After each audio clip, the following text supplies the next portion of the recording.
الحمد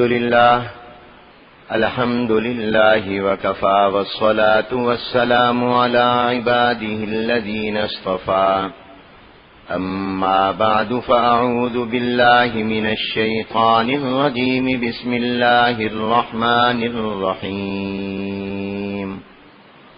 قل إن كنتم تحبون الله فاتبعوني يحببكم الله ويغفر لكم ذنوبكم والله غفور رحيم صدق الله العظيم وصدق رسوله النبي الكريم ونحن على ذلك لمن الشاهدين والشاكرين والحمد لله رب العالمين اللهم صل على محمد وعلى آل محمد كما صليت على إبراهيم وعلى آل إبراهيم إنك حميد مجيد اللهم بارك على محمد وعلى آل محمد كما باركت على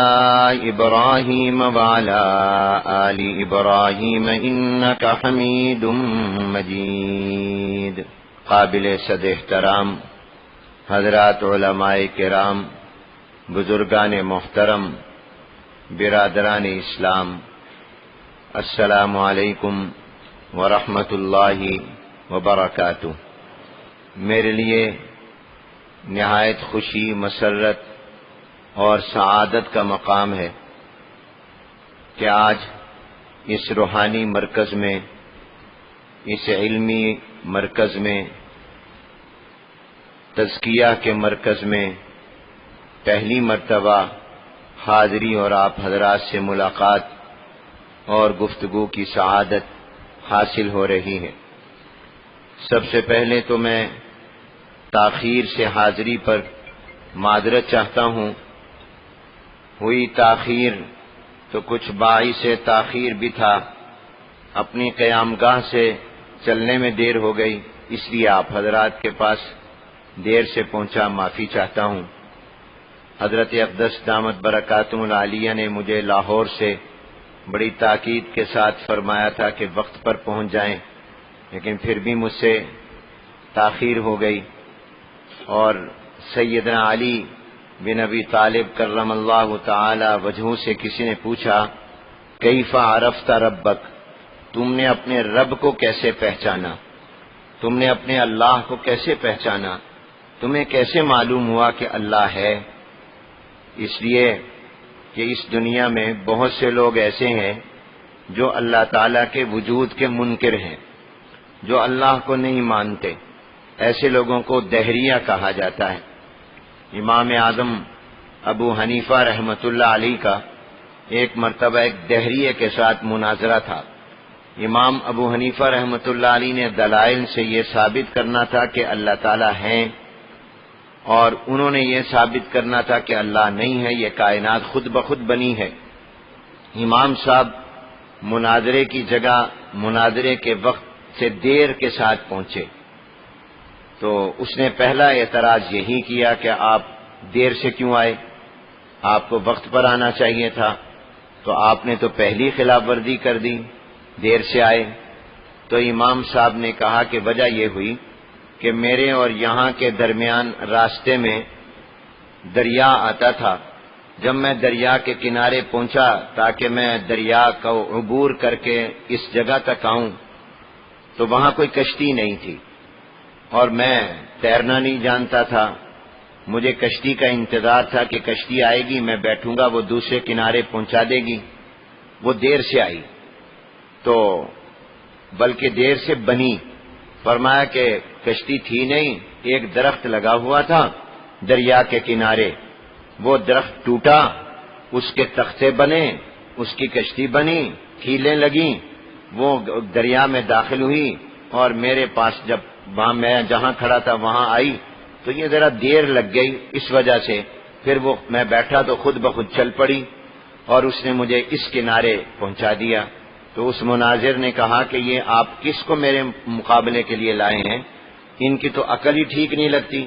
کیا ایسا ممکن ہے کہ ایک درخت اگر ٹوٹے اور گرے تو اپنے آپ اس میں سے تختے بن جائیں، ان میں کیلیں لگ جائیں اور جناب وہ کشتی کی شکل اختیار کر لے، وہ خود بخود دریا میں داخل ہو جائے اور کوئی چلانے والا ملاح نہ ہو اور ان کو وہ اس طرف پہنچا دے؟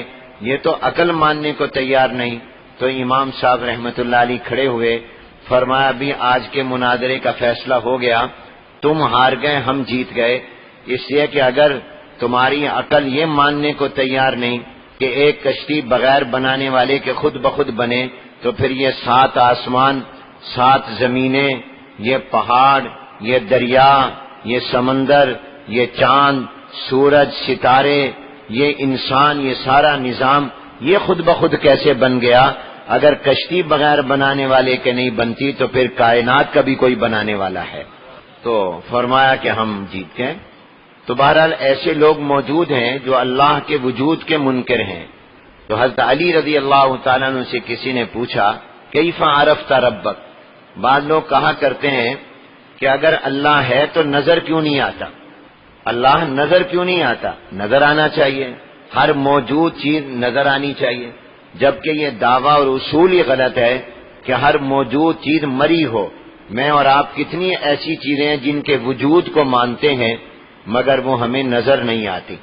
تو یہ کہنا کہ جو چیز بھی موجود ہوگی وہ نظر ضرور آئے، اگر نظر نہیں آتی تو گویا اس کے وجود کا انکار کر دیا جائے، یہ اصول غلط ہے، یہ ضابطہ ہی غلط ہے.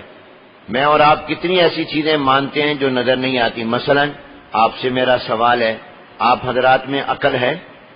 جن میں ہے وہ جواب دے دیں، جن میں نہیں ہے وہ جواب نہ دیں. کیوں بھئی آپ میں عقل ہے؟ دکھاؤ دکھاؤ کہاں ہے؟ اب آپ سب میں الحمدللہ عقل ہے، اللہ نے اس کی نعمت عطا کی، مگر نظر نہیں آتی. تو معلوم ہوا کہ ہر موجود چیز کا نظر آنا ضروری نہیں ہے. جو چیز موجود ہو وہ نظر آئی یہ کوئی ضروری نہیں ہے. آپ میں عقل ہے، اللہ نے یہ نعمت عطا کی ہے، مگر نظر نہیں آتی. ہم سب میں الحمدللہ روح ہے، تبھی تو ہم زندہ ہیں. لیکن اگر کوئی کہے مجھے روح دکھاؤ، کہاں ہے روح؟ تو آپ اور میں دکھا نہیں سکتے. دودھ کے اندر مکھن ہوتا ہے، اب اس مکھن کو نکالے بغیر کوئی کہے، آپ کہیں جی اس دودھ میں مکھن ہے، وہ کہے دکھاؤ. جب تک آپ اس کو مشین یا عمل نہ کریں اس کے بغیر بھی تو موجود ہے نا. کوئی کہے مجھے دکھاؤ، اب وہ نظر تو نہیں آتا. اب دودھ میں مکھن ہے مگر نظر نہیں آ رہا. تو معلوم ہوا کہ ہر موجود چیز کا نظر آنا ضروری نہیں ہے. اللہ ہے. اب یہ کہنا کہ اگر اللہ تعالیٰ ہے تو مجھے نظر کیوں نہیں آتے؟ نظر نہیں آتے تو اللہ ہے ہی نہیں، یہ بات غلط ہے. اللہ ہے، ہاں نظر آنے والوں کو نظر بھی آتا ہے. ساؤتھ افریقہ میں حضرت مولانا مفتی محمود صاحب گنگوہی رحمت اللہ علیہ کا اس پر پورا کلام ہے، ان کی نظم ہے. ان سے کسی نے یہی پوچھا کہ اللہ نظر تو آتا نہیں، تو انہوں نے کہا تمہیں نظر نہیں آتا، مجھے تو ہر ذرے ذرے میں اللہ نظر آتا ہے. مجھے تو سورج میں بھی اللہ نظر آتا ہے، مجھے تو چاند میں بھی اللہ نظر آتا ہے، مجھے تو ستاروں میں بھی اللہ نظر آتا ہے، مجھے تو آسمانوں میں بھی اللہ نظر آتا ہے، مجھے تو زمینوں میں بھی اللہ نظر آتا ہے، مجھے تو پہاڑوں میں بھی اللہ نظر آتا ہے، دریاؤں میں بھی نظر آتا ہے، سمندر میں بھی نظر آتا ہے. مجھے تو اللہ تبارک و تعالی درختوں کے اندر بھی نظر آتا ہے، جانوروں کے اندر بھی نظر آتا ہے. مجھے تو اپنے جسم کے ہر عضو میں اللہ نظر آتا ہے. تمہیں نہیں آتا، مجھے تو نظر آتا ہے. مجھے تو صبح بھی آتا ہے، دوپہر بھی، شام بھی، دن بھی، رات بھی، ہر لمحے ہر سیکنڈ میں اللہ نظر آتا ہے. مجھے تو امام اعظم ابو حنیفہ کی فقاہت میں بھی اللہ نظر آتا ہے. مجھے تو امام مالک، امام شافعی، امام احمد بن حنبل رحمہم اللہ کی فقاہت میں بھی اللہ نظر آتا ہے. مجھے تو امام بخاری کے علم حدیث میں بھی اللہ نظر آتا ہے، امام ترمذی، امام ابو داؤد، ان سب کے علم میں اللہ نظر آتا ہے. شاہ عبد القادر جیلانی کی روحانیت میں بھی اللہ نظر آتا ہے. یہ سب چیزیں اللہ نے ان کو دی ہیں. مجھے تو ہر جگہ اللہ نظر آتا ہے، ذرے ذرے میں نظر آتا ہے، تمہیں نظر نہیں آتا. دیکھنے والوں کو اللہ ہر جگہ نظر آتا ہے، ہر وقت نظر آتا ہے. وہ ذرے ذرے میں جلوہ گر ہے مگر کوئی دیدہ ور نہیں ہے. وہ ایک شاعر کہتا ہے تو دل میں تو آتا ہے، سمجھ میں نہیں آتا، بس میں جان گیا تیری پہچان یہی ہے. تو دل میں تو آتا ہے، سمجھ میں نہیں آتا، بس میں جان گیا تیری پہچان یہی۔ تو اللہ تو ہے، نظر آنے والوں کو ہر لمحے نظر آتا ہے۔ یہ جتنا بھی نظام ہو رہا چل رہا ہے یہ سب اللہ کے طاقت اور قدرت سے تو چل رہا ہے۔ جس کا تعلق اللہ سے مضبوط ہو جاتا ہے اس کو اپنے اٹھنے بیٹھنے میں، سونے جاگنے میں، کھانے پینے میں، ہر سانس میں اللہ نظر آتا ہے، ہر سانس میں اللہ نظر آتا ہے۔ تو میں یہ عرض کر رہا تھا کہ پوچھا گیا حضرت علی رضی اللہ کیف عرفت ربک، آپ نے اپنے رب کو کیسے پہچانا؟ تو سیدنا علی کرم اللہ تعالی وجہہ نے فرمایا عرفت ربی بفسخ العزائم، میں نے اللہ کو پہچانا اپنے پکے ارادوں کے ٹوٹنے کے ساتھ۔ اور یہ جو مربی ہوتا ہے، مربی کا اور معلم کا سب سے بڑا کام ہی اللہ کی پہچان کرانا ہوتا ہے۔ یہ اللہ والے جو ہوتے ہیں یہ کس کی پہچان کراتے ہیں؟ اللہ کی پہچان، اللہ سے تعلق۔ ابھی میں سنا رہا تھا شام کے عالم تھے شیخ گفتارو رحمت اللہ علیہ، بڑا پیارا جملہ انہوں نے فرمایا لولا المربی لما عرفت ربی، اگر میرا مربی نہ ہوتا تو مجھے اپنے رب کا پتہ بھی نہ چلتا۔ لولا المربی لما عرفت ربی، اگر مربی نہ ہوتا تو میں اپنے رب کو بھی نہ پہچان سکتا۔ تو اللہ تبارک و تعالی کا یہ بھی نظام ہے کہ انسان ایک ارادہ کرتا ہے کہ میں نے یہ کام فلاں وقت کرنا ہے، نہیں کر سکتا، تیاری کرتا ہے، رات کو سوچتا ہے صبح اٹھ کر اتنے بجے یہ کروں گا، مگر نہیں کر سکتا۔ معلوم ہوتا کوئی طاقت ہے جو وہ چاہتی ہے وہ ہوتا ہے، جو آپ اور میں چاہتے ہیں وہ نہیں ہوتا۔ میں یہ پکا ارادہ کر کے سویا کہ میں نے حضرت کے فرمان کے مطابق ٹھیک 12 بجے پہنچ جانا ہے، مگر نہ پہنچ سکا۔ ناشتہ 10:30 کر لینا ہے، ناشتہ ہی 11:30 ملا۔ تو اس طرح پر یہ عرفت ربی بفسخ العزائم، یہ ارادوں کا ٹوٹنا بھی اللہ کی پہچان کا ذریعہ ہے، اللہ کی معرفت کا ذریعہ ہے۔ میں نے ایک مرتبہ حضرت مولانا سلیم اللہ خان صاحب رحمت اللہ علیہ جو ہمارے بہت ہی محسن تھے، وفاق المدارس کے صدر تھے، میں نے ایک مرتبہ ان سے عرض کیا حضرت یہ وقتاً فوقتاً پریشانیاں آتی رہتی ہیں اور حکومتیں مدارس کے خلاف کئی اقدامات کا اعلان کرتے رہتے ہیں، قانون سازیاں کرتے رہتے ہیں، تو کئی مرتبہ بہت پریشان ہو جاتا ہوں۔ تو مجھے فرمان لگے حنیف کبھی پریشان نہ ہونا، بس ایک تمہیں نسخہ بتاتا ہوں، وظیفہ بتاتا ہوں، جب پریشانی آئے توجہ کے ساتھ، استحضار کے ساتھ وہ ورد کرنا شروع کر دیا کرو، تمہیں ہر ڈر خوف پریشانی ختم ہو جائے گی۔ میں نے کہا حضرت کیا؟ فرمایا بس یہ کیا کرو جب کوئی پریشانی آئے تو کہا کرو ما شاء اللہ کان وما لم یشاء لم یکن، جو اللہ چاہے گا وہ ہوگا، جو اللہ نہیں چاہے گا وہ نہیں ہوگا، کچھ نہیں ہوگا۔ یوں فرماتے تھے کچھ نہیں ہوگا، ما شاء اللہ کان وما لم یشاء لم یکن۔ اس کو اپنا وظیفہ بنا لو، جب کبھی کوئی پریشانی، کاروبار میں نقصان یا کوئی پریشانی آپ کے سامنے آئے، فوراً اس کو پڑھ لو اور توجہ کے ساتھ پڑھ لو، معنی پر غور کر کے ما شاء اللہ کان وما لم یشاء لم یکن، جو اللہ چاہے گا وہ ہوگا، جو اللہ نہیں چاہے گا وہ نہیں۔ تو یہ ساری بات تو اس پر چل پڑی کہ دیر سے آیا، تاخیر ہوئی، اور عرفت ربی بفسخ العزائم۔ میں نے اپنی زندگی میں اب تک بہت سے اللہ والوں کی زیارت کی ہے، خیر المدارس کی برکت سے، جامعہ خیر المدارس ملتان، اور اپنے دادا استاد العلماء حضرت مولانا خیر محمد صاحب جالندری رحمت اللہ علیہ، جو حکیم الامت مجدد الملت والدین حضرت مولانا محمد اشرف علی تھانوی رحمت اللہ علیہ کے اجل خلیفہ تھے۔ تو ان کی برکت سے ہم نے بچپن سے ہی خیر المدارس میں بہت سے اللہ والوں کو آتا جاتا دیکھا، ان کی زیارت کی، اور الحمدللہ اپنی آنکھوں کو ٹھنڈا کیا۔ بہت سو کی ابھی تک تمام چہرے دل میں دماغ میں راسخ ہیں، لیکن یقین کیجئے کہ میں نے جتنے بھی بزرگوں کو دیکھا اور ان کے ساتھ محبت بھی ہوئی، لیکن اتنی جلدی اور اتنی زیادہ محبت ایک ہی ملاقات اور ایک نظر میں کسی سے اگر ہو گئی تو وہ ہمارے شاہ فیروز عبداللہ میمن صاحب ہیں کہ یہ خیر المدارس تشریف لائے، بس ہم ان سے ان کے دیوانے ہو گئے اور اللہ نے ان کے دل میں ہماری محبت ڈال دی۔ میں بڑا حیران ہوں، مجھے اب تک یہ سمجھ نہیں آتا، بڑے بڑے میں نے بزرگ دیکھے، مگر واقعہ یہ ہے کہ ان کے ساتھ جو محبت کا تعلق قائم ہو گیا وہ عجیب و غریب ہے۔ اللہ تعالیٰ اس کو زندگی کے آخری سانس تک بھی باقی رکھے اور اللہ تعالیٰ اس تعلق کی وجہ سے جنت میں بھی جمع فرمائے۔ میں نے جو آیت مبارکہ پڑھی اس کی روشنی میں چند باتیں اختصار کے ساتھ عرض کرتا ہوں۔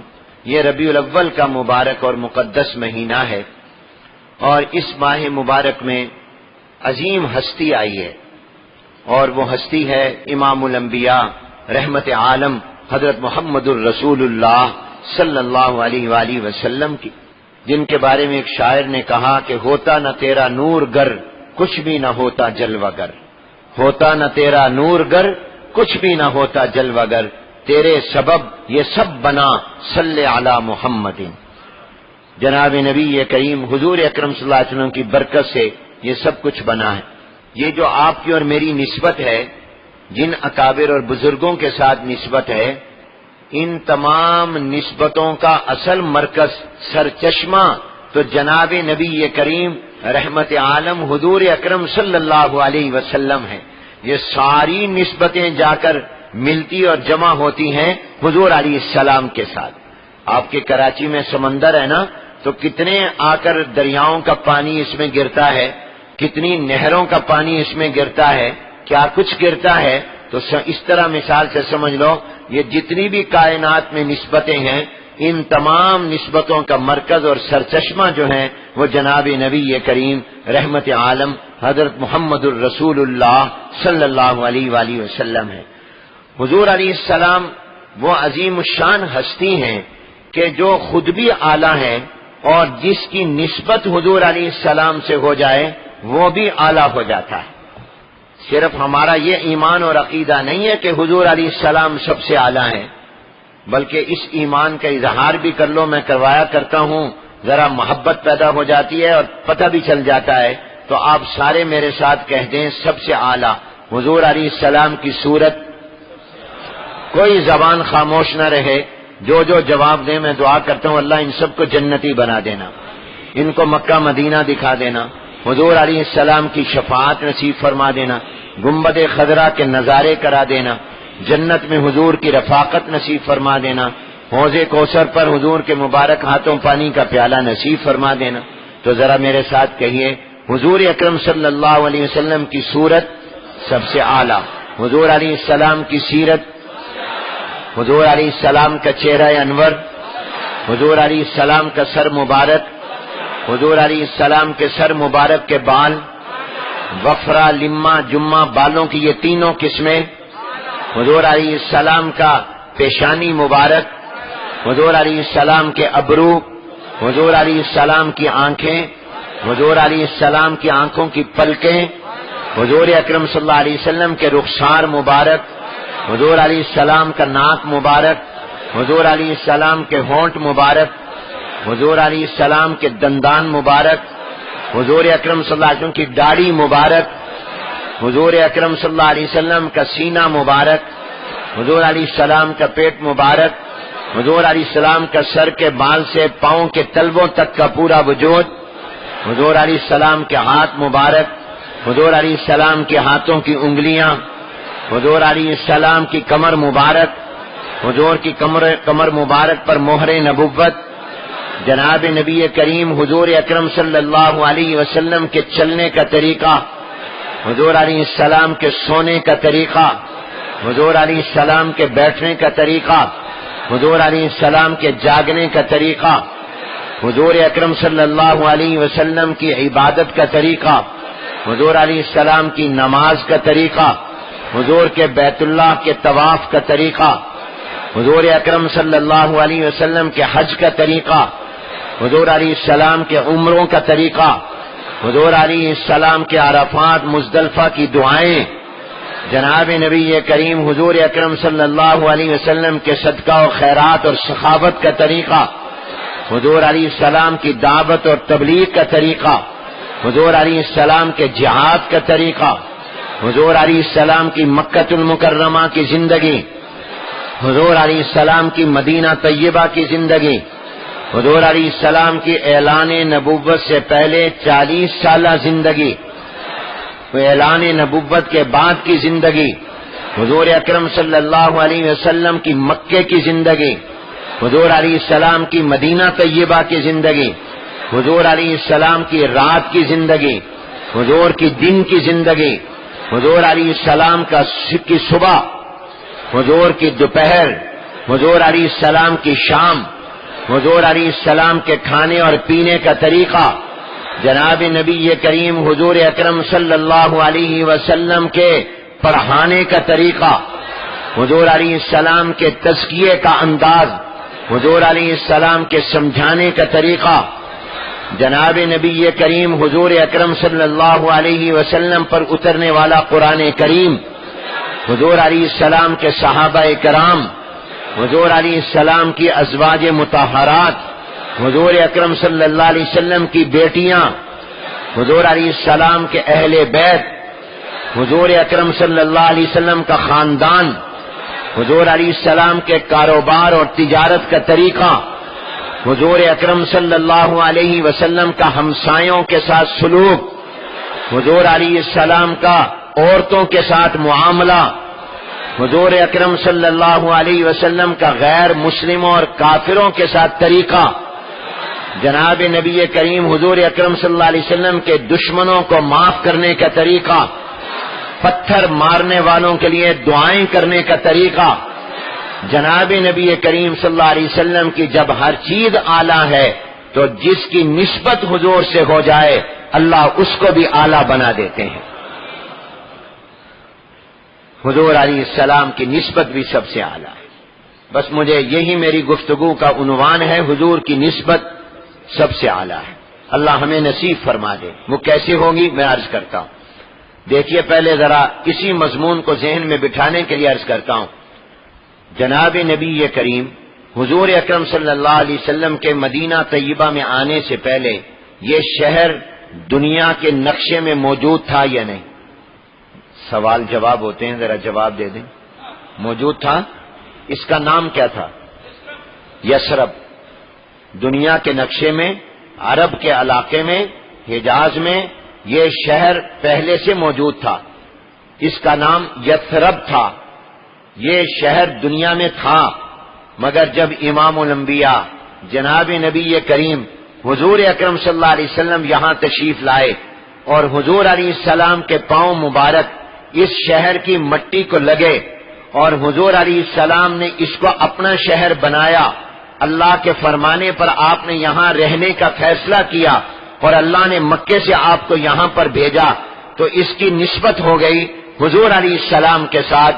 تو میں کہا کرتا ہوں جب حضور کی نسبت ہوئی تو اس کا نام بھی بدل گیا، اس کا مقام بھی بدل گیا، اس کا نام بھی بدل گیا اور مقام بھی بدل گیا۔ نام تو یہ بدلا کہ پہلے یثرب تھا تو حضور نے فرمایا اب اس کا نام یثرب نہیں ہے، اس کو یثرب نہ کہنا، اب اس کو مدینہ طیبہ کہنا، اب اس کو مدینہ منورہ کہنا، اب اس کو مدینۃ النبی کہنا، اب اس کو مدینۃ الرسول کہنا، اب اس کو مدینہ پاک کہنا۔ اب اس کا نام بھی بدل گیا کہ یثرب سے مدینہ منورہ ہو گیا، مدینۃ الرسول ہو گیا، مدینۃ النبی ہو گیا، مدینہ پاک ہو گیا، نام بھی بدل گیا اور شان اور مقام اتنا بدلا کہ حضور علیہ السلام نے فرمایا کہ جو میرے شہر مدینہ میں ایمان کی موت مرے گا، ایمان پر ہوگا، میں محمد کل اللہ کی بارگاہ میں اس کی سفارش کروں گا۔ اور ایک حدیث میں فرمایا وہ بغیر حساب کے جنت میں جائے گا، اور ایک حدیث میں آتا ہے، اور یہ بات غالباً حضرت شاہ حکیم محمد اختر صاحب رحمت اللہ علیہ نے اپنے مواعظ میں بیان فرمائی اور میں نے پڑھی تھی بہت سال پہلے، کہ حدیث میں آتا ہے حضور علیہ السلام نے فرمایا کہ جب قیامت کا میدان ہوگا، جب اللہ دنیا ختم کرنا چاہیں گے تو سب سے پہلے حضور علیہ السلام اپنے روضہ مبارک سے اٹھیں گے، پھر ابو بکر و عمر کو اللہ اٹھائیں گے جو آپ کے ساتھ سوئے ہوئے ہیں۔ حضور علیہ السلام نے فرمایا پھر میں جنت البقیع کے پاس آؤں گا، جنت البقیع میں سونے والے میرے سامنے قبروں سے اٹھیں گے اور پھر میں انتظار کروں گا مکے والوں کا جو مکے کے قبرستان میں ہیں، اللہ ان کو مکے سے مدینے لائے گا اور پھر میرے ایک طرف مکے والے ایک طرف مدینے والے ہوں گے اور میں اللہ کی بارگاہ میں جاؤں گا اور میں جا کر کہوں گا اللہ مدینے والوں کو جنت میں داخل کر دے، پھر میں کہوں گا اللہ مکے والوں کو جنت میں داخل کر دے۔ تو اب وہاں سوال ہوتا ہے کہ جب حضور علیہ السلام یہ بات بتا رہے تھے، ارشاد فرما رہے تھے، تو اللہ کی طرف سے وحی کیوں نہیں آئی کہ آپ اپنے شہر والوں کو پہلے نمبر پر بیان کر رہے ہیں، ان کی سفارش پہلے نمبر پر، اور مکے میں ہمارا بیت اللہ ہے، اس کی نسبت ہمارے ساتھ ہے، سفارش ہم سے کر رہے ہیں، مگر ہمارے شہر والوں کی نمبر 2 پہ، اپنے شہر والوں کی نمبر 1 پر؟ یہ وحی کیوں نہیں آ گئی؟ دیکھو جی، مکے والے پہلے، مدینے والے بعد، یہ وحی نہیں آئی تو کیوں نہیں آئی؟ اللہ نے فرمایا میرے محبوب آپ جس میں راضی ہیں ہم بھی اس میں راضی ہیں، کیونکہ ہم نے کہا تھا وَلَسَوْفَ يُعْطِيكَ رَبُّكَ فَتَرْضَىٰ، ہم اتنا دیں گے کہ آپ کو راضی۔ اگر آپ کی خوشی اس میں ہے کہ مدینے والے جنت میں پہلے جائیں، مکے والے اس کے بعد جائیں، تو ہم بھی اس پر راضی ہیں، اس لیے کہ مکہ بھی ہمارا شہر ہے، مدینہ بھی ہمارا شہر ہے۔ حضرت رابعہ بصریہ رحمت اللہ علیہ ہاں کو ایک مرتبہ خواب میں اللہ کا دیدار ہوا، تو انہوں نے اللہ تعالیٰ سے ایک سوال کیا کہ اللہ میرے دل میں آپ کی محبت بھی ہے، اور میں آپ کی محبت میں راتوں کو جاگتی بھی ہوں، عبادت بھی کرتی ہوں، آپ کو رو رو کر مناتی بھی ہوں، دعائیں بھی کرتی ہوں، لیکن میرے دل میں حضور علیہ السلام کی بھی محبت ہے، اور کبھی کبھی مجھے یوں لگتا ہے کہ میرے دل میں آپ کی محبت سے بھی زیادہ حضور کی محبت ہے۔ یعنی اللہ سے کہہ رہی ہیں کہ آپ کی محبت مجھے کبھی کبھی کم لگتی ہے، حضور کی محبت زیادہ لگتی ہے، تو اس سے کہیں میرا ایمان تو خطرے میں نہیں پڑ گیا؟ تو اللہ نے فرمایا رابعہ پریشان نہ ہو، جو تیرے دل میں حضور کی محبت کبھی زیادہ تجھے لگتی ہے، ہماری کم لگتی ہے، تو حضور کی محبت بھی ہماری محبت ہی ہے، وہ محبت بھی ہماری محبت ہی ہے، کیونکہ تم حضور سے محبت ہماری وجہ سے کرتی ہو کہ وہ ہمارے نبی ہیں، ہمارے پیغمبر ہیں، ہم نے ان کو نبی بنا کر بھیجا ہے۔ تو حضور کی محبت اور اللہ کی محبت دو چیزیں نہیں ہیں، ایک ہی ہے۔ حضور کی محبت بھی در حقیقت کس کی محبت ہے؟ اللہ کی محبت۔ اللہ کی مخلوق سے محبت بھی اللہ خالق کی محبت ہے، کیونکہ آپ اس لیے کرتے ہیں کہ یہ مخلوق اللہ نے بنائی ہے۔ تو میں آج یہ کر رہا تھا کہ جب حضور علیہ السلام سے نسبت ہوئی مدینہ پاک کی، تو نام بھی بدل گیا اور مقام، کہ یہ حضور کا شہر ہے، یہی نسبت ہے، یہ رشتہ ہو گیا اس شہر کا حضور کے ساتھ کہ یہ حضور کا شہر ہے۔ آپ بتاؤ، آپ کو لندن جانے کی، آپ کو پیرس جانے کی، آپ کو امریکہ جانے کی، دنیا کے خوبصورت ملکوں علاقوں میں جانے کی تمنا ہے یا مدینے اور مکے جانے کی تمنا ہے؟ سچی سچی بتاؤ، دیکھو غلط نہ بتانا، سچی سچی بتاؤ۔ ایک غریب اور فقیر بھی کہتا ہے، غریب پیسے جوڑتا ہے، میں دنیا کا کوئی شہر دیکھوں نہ دیکھوں، میں مدینہ دیکھ لو۔ ہمارے ایک بزرگ تھے حضرت مولانا محمد علی جالندھری رحمت اللہ علیہ، وہ ہمارے دادا کو پاکستان بننے کے بعد لاہور سے ملتان لائے تھے، شاگرد تھے دادا کے۔ وہ گئے عمرے یا حج کے لیے، مدینہ منورہ میں ٹھہرے ہوئے تھے، تو وہاں پر شام کو بیٹھتے تھے تو ایک بچہ بھی ان سے مانوس ہو گیا، مدینے کا تھا، کسی عرب کا بچہ تھا، پیار آپس میں ہو گیا۔ تو جب ان کی واپسی پاکستان ہونے لگی تو انہوں نے اس بچے کو کہا تو ہمارے ساتھ پاکستان چل، ہم تجھے پاکستان لے جاتے ہیں۔ تو وہ گنبد خضرا کی طرف دیکھ کر کہنے لگا یہ وہاں پر ہے؟ تو انہوں نے کہا یہ تو وہاں نہیں ہے۔ تو اس نے کہا پھر میں آپ کے ساتھ نہیں جاؤں گا۔ یہ بچوں کے دل میں بھی جو محبت ہے مدینہ پاک کی، یہ کس وجہ سے ہے؟ اس لیے کہ اس شہر کی نسبت ہے کس سے؟ بولو بولو، جناب نبی کریم حضور اکرم صلی اللہ علیہ وسلم کے ساتھ۔ تو اس نسبت نے اس مدینے کو تمام دنیا کے شہروں سے اعلیٰ بنا دیا۔ جناب نبی کریم حضور علیہ السلام جس زمانے میں آئے، اس زمانے کو آپ سیرت اور تاریخ کی کتابوں میں پڑھو تو اس زمانے کا نام زمانہ جاہلیت تھا، اس کا نام دور جاہلیت تھا، اس کو کہتے تھے جاہلیت کا زمانہ۔ اور واقعتاً جہالت تمام برائیوں کی جڑ ہے، حالانکہ اس میں کفر بھی تھا، شرک بھی تھا، قتل و غارت بھی تھی، ظلم بھی تھا، لیکن اس کا نام زمانہ شرک نہیں رکھا گیا، زمانہ کفر نہیں رکھا گیا، زمانہ ظلم نہیں رکھا گیا، زمانہ قتل نہیں رکھا گیا، اس کا نام رکھا گیا زمانہ جاہلیت، جس سے معلوم ہوا کہ تمام برائیوں گناہوں کی جڑ جہالت ہے۔ یاد رکھیے، تمام برائیوں کی جڑ جہالت ہے، تمام کمالات کی جڑ علم ہے۔ علم تمام خوبیوں کی جڑ ہے اور جہالت یہ تمام برائیوں کی جڑ ہے۔ تو اس کا نام زمانہ جاہلیت تھا۔ بدترین زمانہ تھا، ظلمات بعضها فوق بعض کا مصداق تھا، لیکن جب اس زمانے کی نسبت جناب نبی کریم حضور اکرم صلی اللہ علیہ وسلم کے ساتھ ہو گئی کہ یہ حضور کے دنیا میں آنے کا زمانہ ہے، تو اب بتاؤ وہ سب سے برا زمانہ رہا یا بہترین زمانہ بن گیا؟ خود حضور نے نبوت والی زبان سے اعلان کیا، خیر القرون قرنی، سب سے بہترین زمانہ میرا زمانہ ہے، تو سب سے بدترین زمانہ بہترین بن گیا، جہالت کا زمانہ علم کا زمانہ بن گیا۔ کس کی نسبت کی وجہ سے؟ حضور اکرم صلی اللہ علیہ وسلم کی نسبت کی وجہ سے۔ حضور کی نسبت حاصل ہو گئی تو وہ سب سے بہترین زمانہ بن گیا۔ حضور کی نسبت صحابہ کو حاصل ہوئی، وہ سب سے اعلیٰ بن گئے۔ آپ کے خاندان کو ہوئی، وہ خاندان سب سے اعلیٰ ہو گیا۔ ایک عربی کا شاعر کہتا ہے کہ عام طور پر بڑوں کی وجہ سے چھوٹوں کو عزت ملتی ہے، بڑوں کی وجہ سے، جیسے ہماری لوگ عزت کرتے ہیں ہمارے بڑے حضرت مولانا خیر محمد صاحب رحمت اللہ علیہ کی وجہ سے کہ ان کے دادا مولانا خیر محمد تھے، اور آپ کی عزت ہے ان کے پیر فلاں ہیں، آپ کی عزت ہے کہ آپ کے استاد فلاں ہیں، تو چھوٹوں کو بڑوں کی وجہ سے عزت ملتی ہے۔ مگر شاعر کہتا ہے حضور علیہ السلام وہ ہستی ہیں کہ آپ کی وجہ سے چھوٹوں کو عزت تو ملی، بڑوں کو عزت بھی مل گئی۔ حسن و حسین کو عزت تو ملی، فاطمہ، زینب، رقیہ، ام کلثوم کو تو عزت ملی، اسامہ کو تو عزت ملی، مگر آپ کی وجہ سے تو آپ کے خاندان کے بڑوں کو بھی عزت مل گئی۔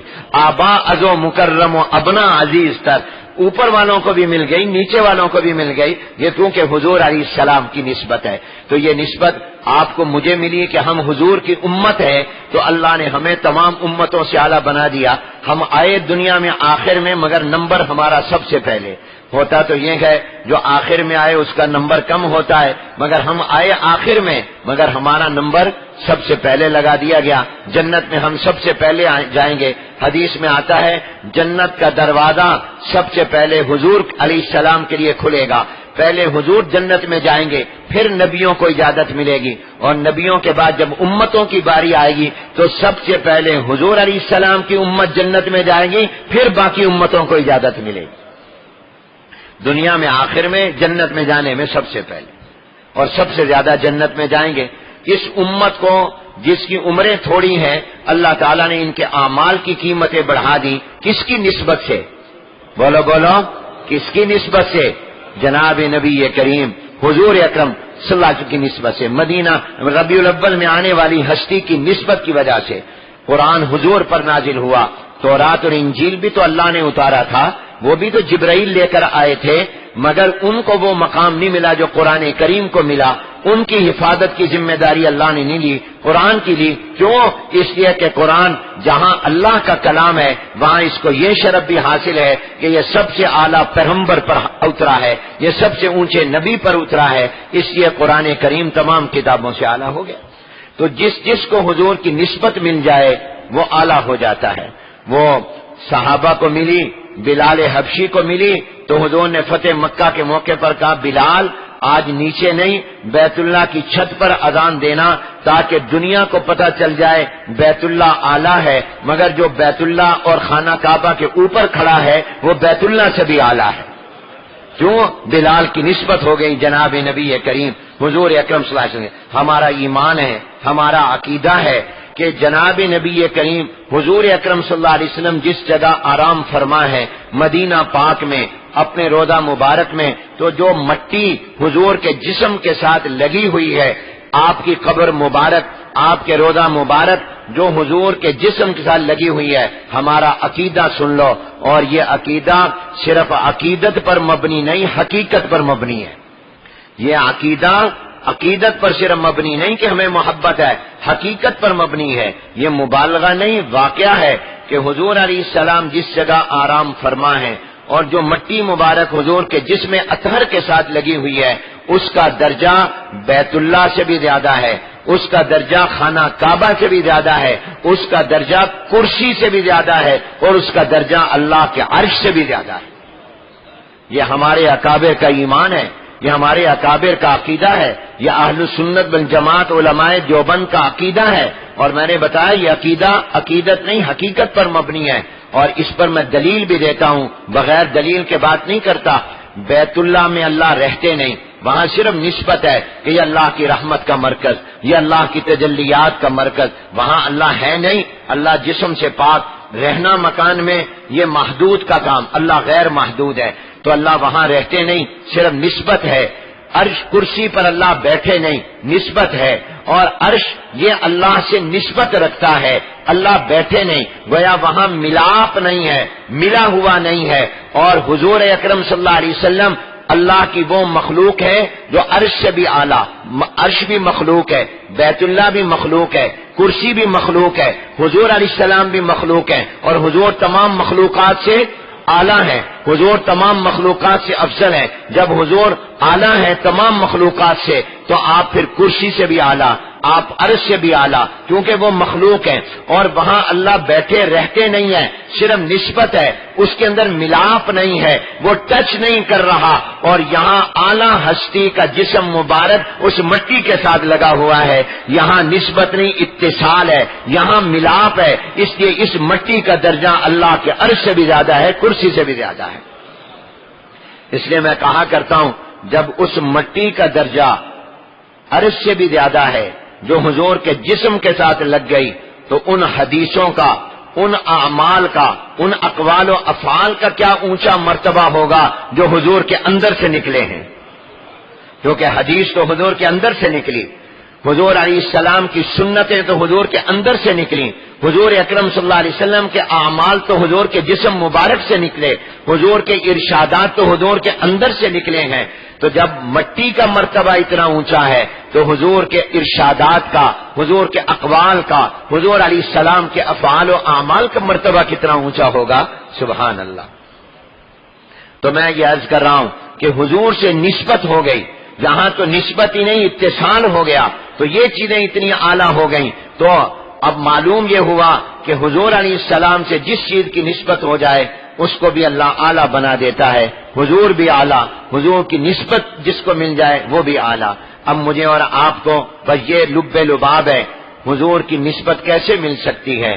اب میں اس کو عرض کر دوں، حضور کی نسبت حاصل کرنے کا طریقہ اپنی پوری زندگی کے دن رات کے اعمال میں وہ حضور علیہ السلام کی سنت اور طریقے ہیں۔ جب بھی ہم کوئی کام حضور کی سنت پر کر لیں گے تو وہاں حضور کی نسبت آ جائے گی، جب وہ نسبت آ جائے گی تو وہ اعلیٰ بن جائے گا۔ اب 3 جملے عرض کرنے لگا ہوں، اس کو اپنے لوہے قلم پر لکھ لیجئے، اکابر بزرگوں کے، ہمارا کچھ نہیں، جو کچھ ہے بزرگوں کا ہے۔ حضور علیہ السلام کا طریقہ، حضور علیہ السلام کی سنت اتنی اعلیٰ ہے کہ اگر آپ اور میں اپنی زندگی میں اس کو لے آئیں، اپنے کاموں اور طریقوں میں لے آئیں، تو ہماری عادت عبادت بن جائے گی، دنیا کا کام دین بن جائے گا، طبیعت کا تقاضا شریعت بن جائے گا۔ بس یہ 3 لفظ یاد رکھو، اگر تم چاہتے ہو میری عادت عبادت بن جائے، میری طبیعت کے تقاضے شریعت بن جائیں، اور میرے دنیا کے کام بھی دین بن جائیں، تو اس کا طریقہ یہ ہے کہ تم جو کام بھی کرو وہ حضور علیہ السلام کے طریقے پر اور سنت کے مطابق کر لو، اس سے تمہاری دنیا دین بن جائے گی، عادت عبادت بن جائے گی، طبیعت کے تقاضے شریعت بن جائیں گے۔ مثال، آپ کھانا کھاتے ہیں یا نہیں کھاتے؟ کوئی بھوک ہڑتال تو نہیں ہے؟ کھاتے نا؟ سچی سچی بتانا، دیکھو غلط نہ کہنا، آپ نے جب کھانا کھاتے ہیں تو اس کو آپ دین کا کام سمجھتے ہیں یا دنیا کا؟ دیکھو سچی سچی بتانا، آج میری تقریر کا نہ کہہ دینا دین کا، اس کو دنیا کا کام سمجھ لو۔ کبھی اس طرف ذہن گیا کہ یہ میں عبادت کر رہا ہوں، دنیا کا کام، طبیعت کا تقاضا، بھوک لگی طبیعت کہتی ہے کھاؤ، یہ آپ کی روٹین ہے، یہ آپ کی عادت ہے، یہ آپ دنیا کا کام سمجھ کر کرتے ہیں تاکہ میں زندہ رہوں، میرے اندر جان رہے، میرے اندر خوراک ہوگی تو میں کام کر سکوں گا۔ لیکن میرے پیارے بھائیوں، اگر ہم کھانا اس طرح پر کھائیں کہ پہلے اپنے ہاتھوں کو دھو لیں اور پھر ہم بیٹھ کر کھانا کھائیں اور بسم اللہ الرحمن الرحیم پڑھ کر کھانا شروع کریں اور کھانے کے اخیر میں دعا پڑھ لیں، الحمدللہ الذی اطعمنا وسقانا وجعلنا مسلمین۔ یہ وجعلنا من المسلمین لفظ نہیں ہے، معنی اگرچہ ٹھیک ہے، مگر حدیث میں الفاظ وجعلنا مسلمین ہے. تو اگر آپ یہ دعا پڑھ لیں اردو میں، اللہ تیرا شکر ہے تو نے کھانا کھلایا پلایا مسلمان بنایا.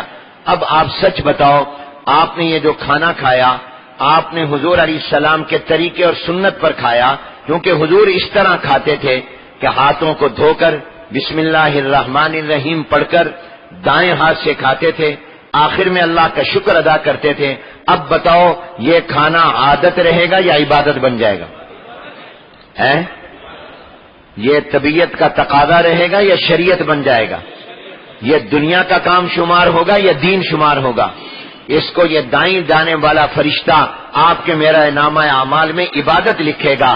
دنیا میں بھی اللہ اس پر اجر دے گا اور آخرت میں دے گا. نماز پر اجر ملے گا، اس کھانا کھانے پر بھی اجر ملے گا، کیونکہ آپ نے اس کھانے میں نسبت آ گئی سرور کائنات جناب نبی کریم حضور اکرم صلی اللہ علیہ وسلم.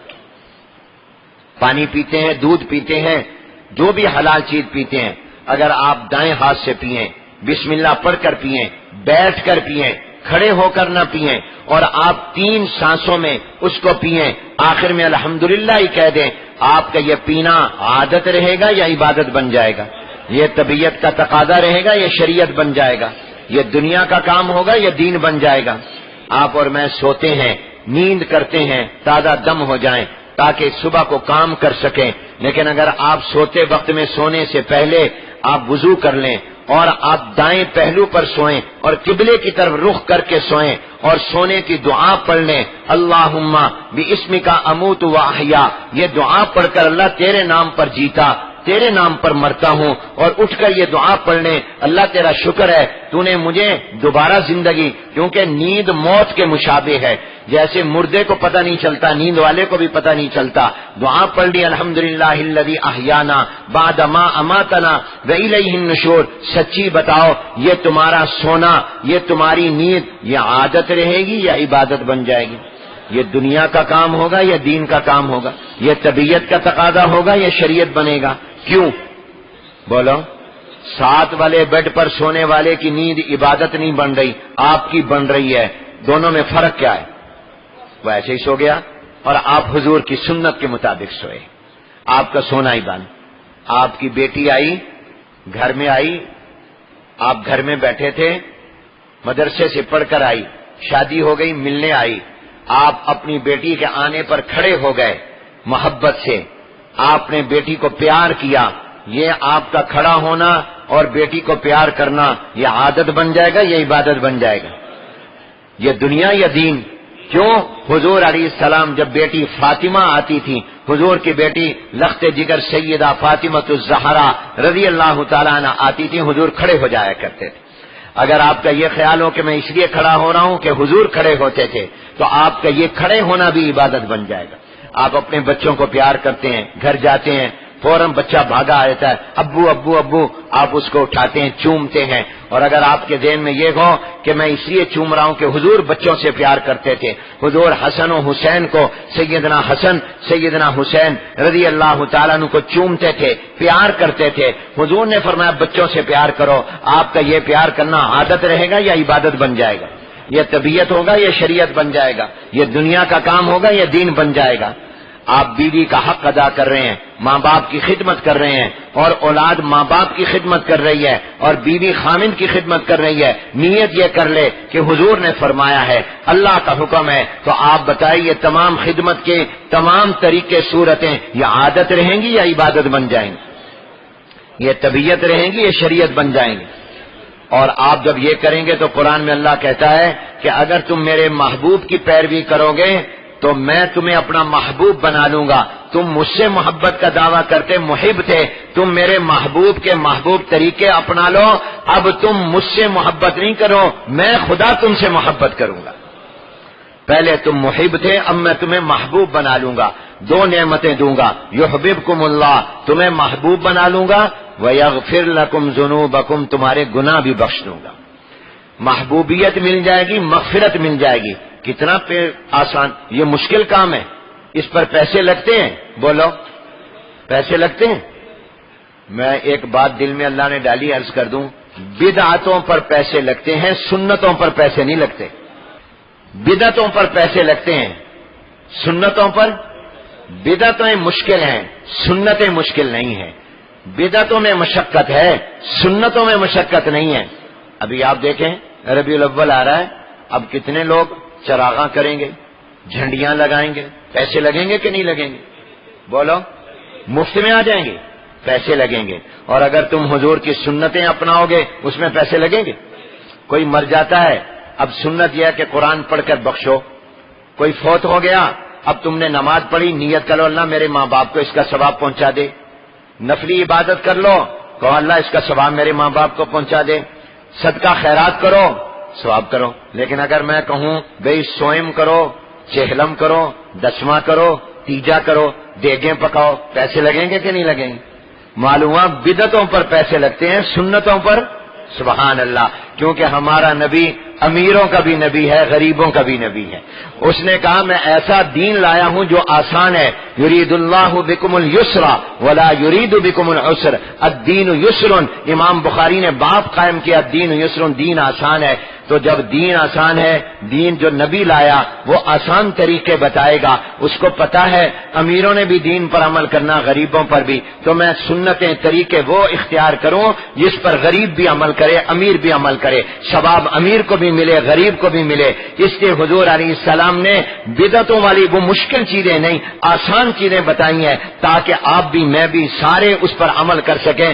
فرمایا یہ سوئم کی ضرورت نہیں، چہلم کی ضرورت نہیں، برسی کی ضرورت نہیں، دسویں کی ضرورت نہیں، اور تمہیں یہ چیزوں کی ضرورت نہیں، بس تمہارا زندگی کا اٹھنا بیٹھنا، اوڑھنا بچھونا ویسے بن جائے جیسے میرا ہے اور اللہ کہہ رہے میرے محبوب کا ہے، تو تم کامیاب دنیا میں بھی اور آخرت میں بھی، کوئی مشکل بھی نہیں، کوئی پیسہ بھی خرچ نہیں، محنت مشقت بھی نہیں، تمہاری دنیا دین بن جائے گی، عادت عبادت بن جائے گی، طبیعت شریعت بن جائے گی۔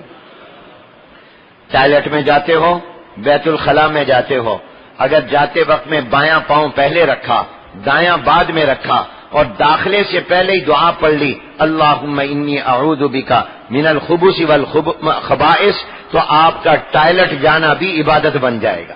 سبحان اللہ کہو، یہ بھی شریعت بن جائے گا۔ اور اس وقت میں بھی میرے شیخ حضرت مفتی محمد تقی صاحب دامت برکاتہم نے فرمایا کہ ہمارے شیخ حضرت ڈاکٹر عبدالحی صاحب رحمۃ اللہ علیہ فرماتے تھے سنت کے مطابق اگر کوئی بیت الخلاء جائے گا، قضائے حاجت کے لیے جائے گا، جب وہ پہلے بایاں پاؤں اندر رکھے گا، رکھ تو بیت الخلاء میں رہا ہے، ٹوائلٹ میں رکھ رہا ہے، مگر اس عمل سے بھی حضور کا محبوب بن جائے گا، اللہ کا محبوب بن جائے گا، اللہ کا محبوب، کیونکہ اللہ نے کہا فاتبعونی یحببکم اللہ۔ جب تم نکلو وہاں سے تو دایاں پاؤں پہلے نکالو۔ اب بتاؤ اس پر پیسے لگے؟ کچھ مشقت ہوئی؟ مفت میں ہو گیا؟ یہ ثواب کیا نہیں ہو گیا؟ تو میں نے جو بات کہی سنتوں پر عمل میں پیسہ نہیں لگتا اور بدعتوں پر لگتا، صحیح کہا ہے یا غلط کہا ہے؟ صحیح کہا ہے نا؟ تو اس لیے میرے دوستوں بس یہی خلاصہ ہے، حضور علیہ السلام کی نسبت اتنی اعلیٰ ہے کہ حضور کی نسبت دنیا کو دین بنا دیتی ہے، حضور کی نسبت طبیعت کو شریعت بنا دیتی ہے، حضور کی نسبت جو ہے وہ ہمارے جو ہوتے ہیں یہ دنیا عادت کے کام وہ عبادت بن جاتے ہیں۔ آخری جملہ کہتا ہوں، حضرت قاری طیب صاحب رحمۃ اللہ علیہ نے بڑا پیارا جملہ فرمایا اللہ کی شریعت پیغمبر کی طبیعت پر اترتی ہے۔ اللہ کی شریعت، اور دلیل کیا دی؟ قرآن میں اللہ نے فرمایا، یہ دلیل تو حضرت نے نہیں بیان کی، شاید حضرت نے بھی بیان کی، یہ جو میں عرض کر رہا ہوں حضرت کا یہ جملہ ہے کہ اللہ کی شریعت پیغمبر کی طبیعت پر اترتی ہے، اور یہ دریا بکوزہ ہے، اور دلیل یہ دی کہ اللہ تعالیٰ کے پیغمبر چاہتے تھے، شروع میں قبلہ بیت المقدس تھا، مسجد اقصی تھی، حضور چاہتے تھے بیت اللہ ہو جائے، مسجد حرام ہو جائے، تو اللہ تعالیٰ نے فرمایا میرے محبوب آپ گھبرائے نہیں، پریشان نہ ہو، فَلَنُوَلِّيَنَّكَ، ہم ان قریب آپ کے لیے قبلہ بدل دیں گے۔ تو کہا فَلَنُوَلِّيَنَّكَ قِبْلَةً، آگے جملہ آگے اللہ نے اتارا، تر سارے پڑھ لو، سارے پڑھو تاکہ دل میں اترے، بات سمجھ آئے۔ اللہ نے کہا میرے محبوب ہم قبلہ بدل دیں گے۔ اب اگر اللہ اتنا کہتا ہم قبلہ بدل دیں گے، بیت المقدس کی بجائے بیت اللہ بنا دیں گے، مسجد اقصی کی بجائے مسجد حرام بنا دیں گے، اتنا بھی کافی تھا۔ حضور کی شان، مقام، عظمت معلوم ہو جاتی کہ کتنا حضور کا مقام ہے کہ اللہ نے حضور کی دعا قبول کر کے قبلہ بدل دیا، بیت المقدس کی بجائے بیت اللہ بنا دیا، مسجد اقصی کی بجائے مسجد حرام بنا دیا۔ نہیں بلکہ اللہ نے اتنا نہیں کہا فَلَنُوَلِّيَنَّكَ الْقِبْلَةَ، ہم قبلہ بدل دیں گے، فَلَنُوَلِّيَنَّكَ الْكَعْبَةَ، ہم کعبہ بدل دیں گے، نہیں کہا فَلَنُوَلِّيَنَّكَ قِبْلَةً، آگے کا ترضاها، جس کو تو چاہتا ہے، جس کو تو پسند کرتا ہے اس کو ہم قبلہ بنا دیں گے۔ گویا یوں کہا عبادت تو ہماری، نماز تو ہماری، مگر قبلہ وہ جس کو تو پسند کرتا ہے، جس کو میرے محبوب تو چاہتا ہے۔ تو اس پر قاری طیب صاحب نے فرمایا معلوم ہوا اللہ کی شریعت، اللہ کا حکم پیغمبر کی طبیعت پر اترتا ہے، پیغمبر جس چیز کو پسند کرتا ہے اللہ اس کو شریعت بنا دیتا ہے، اس کو کیا بنا دیتا ہے؟ شریعت بنا دیتا ہے۔ تو حضور نے جس کو پسند کیا، جو طریقہ کی اختیار کیا، وہ اب شریعت بن گیا، وہ عبادت بن گیا۔ میں کہا کرتا ہوں میں اور آپ نیکی کے محتاج، میں اور آپ عبادت کے محتاج، اور حضور اتنے اعلیٰ ہے کہ نیکی بننے میں حضور کی محتاج ہے۔ حضور جو کام کریں گے وہ پہلے نیکی نہیں ہوگا، حضور نے کیا تو نیکی بن گیا۔ تو آج ارادہ کرو ہم سارے سنت کے مطابق زندگی گزاریں گے، معلومات کرو کہ سنتیں کیا ہیں۔ ہر کام میں دکان پر جاؤ سب سے پہلے تالا کھولتے ہوئے بسم اللہ پڑھو، اندر داخل ہو السلام علیکم ورحمۃ اللہ، گھر آؤ السلام علیکم ورحمۃ اللہ، گھر سے جاؤ السلام علیکم ورحمۃ اللہ وبرکاتہ۔ یہ سنتیں عام کرو، سنتوں پر کچھ نہیں خرچ ہوتا، کوئی مشقت نہیں، مگر تمہاری پوری زندگی عبادت بن جائے گی۔ وآخر دعوانا ان الحمدللہ بن۔ دیر سے آنے پر بھی معافی، اور یہ آپ کو تاخیر کر دی اور لمبا بیان کر دیا، اور آپ کے یہاں نماز کا وقت 1:15 تھا تو معاف کر دینا۔ آپ مجھ سے ناراض تو نہیں ہے؟ بولو راضی ہے؟ چلو ملتان سے آیا تھا، اتنا تو حق بنتا تھا، 10-15 منٹ لے لیے، اللہ قبول فرما۔ یہ اس جگہ کی برکت ہے، حضرت کا فیض ہے کہ اللہ نے یہ دل میں باتیں ڈال دیں، اور میرے ذہن میں جو تھا وہ اللہ ڈالتا رہا اور میں آگے آپ کو سناتا رہا، اللہ قبول فرما لے۔ الحمدللہ رب العالمین والصلاة والسلام علی سید الانبیاء والمرسلین، اللہم انت السلام ومنک السلام وإلیک یرجع السلام، تبارکت ربنا وتعالیت یا ذا الجلال والاکرام۔ اے اللہ اس حاضری کو اپنی بارگاہ میں قبول فرما، اے اللہ ماہ ربیع الاول کی برکتیں نصیب فرما، جناب نبی کریم حضور اکرم صلی اللہ علیہ وسلم کی سنتوں کا نور عطا فرما، شرک سے بھی محفوظ فرما اور بدعات سے بھی محفوظ فرما۔ اے اللہ اس مرکز کو آباد فرما، اس کے فیض کو عام و تام فرما۔ اے اللہ ہمارے حضرت کی عمر میں حیات طیبہ میں برکت پیدا فرما، ان کے سایہ عاطفت کو ہمارے سروں پر تعدیر قائم دائم رکھ، حضرت کے صاحبزادے، خاندان اور جتنے بھی حضرت سے وابستہ لوگ ہیں سب کو اللہ قبول فرما۔